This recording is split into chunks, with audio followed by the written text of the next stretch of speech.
ಏನು ಮಗಳೇ, ಇವತ್ತಿನ ಕೆಲಸ ಮುಗೀತಾ? ಹಾಂ, ಆಲ್ಮೋಸ್ಟ್ ಆಯಿತು ಸರ್. ಗುಡ್. ಏನಮ್ಮ, ಏನಾದರೂ ಬೇಕಿತ್ತಾ? ಅದು ನಾನು ನಿಮ್ಮ ಹತ್ರ ಏನೋ ಮಾತಾಡಬೇಕಿತ್ತು. ಹೌದಾ? ಕೂತ್ಕೊಮ್ಮ, ಕೂತ್ಕೊ.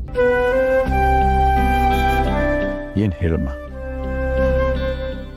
ಸರ್, ಅಕ್ಕ ಬಾವ ಮದುವೆ ಆದಾಗಿಂದ ಆಚೆ ಎಲ್ಲೂ ಹೋಗಿಲ್ಲ.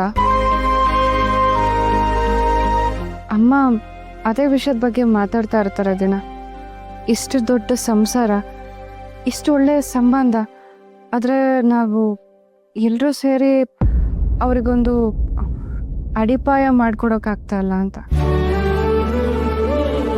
ಟಿಕೆಟ್ಸ್ ಎಲ್ಲ ರೆಡಿ ಇದೆ ಸರ್, ನಾನೇ ತಗೊಬಂದಿದ್ದೀನಿ. ಅಮ್ಮ ಅದನ್ನು ನಿಮಗೆ ಕೊಡೋಕೆ ಹೇಳಿ ಒಂದು ರಿಕ್ವೆಸ್ಟ್ ಮಾಡ್ಲಿಕ್ಕೆ ಹೇಳಿದ್ರು.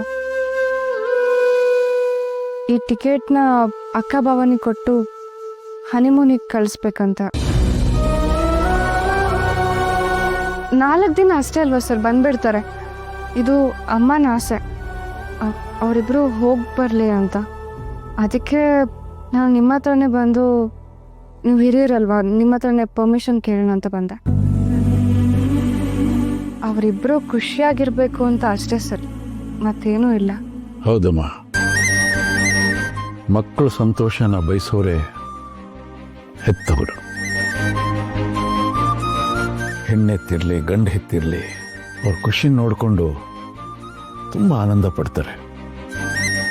ಈ ಕೆಲಸ ನಾನೇ ಮಾಡಬೇಕಾಗಿತ್ತು. ನಾನು 1-2 ಸಲ ಅಂದ್ಕೊಂಡೆ, ಆದರೆ ಏನೇನೋ ತಾಪತ್ರೆಗಳು, ಡಿಸ್ಟರ್ಬೆನ್ಸ್ಗಳು ಮರ್ತುಬಿಟ್ಟೆ. ನಾನು ಒಳ್ಳೆ ಟೈಮ್ಗೆ ನೆನಪು ಮಾಡಿದ್ಯಾ ನೀನು.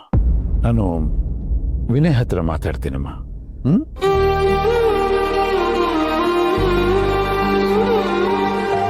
Thank you sir.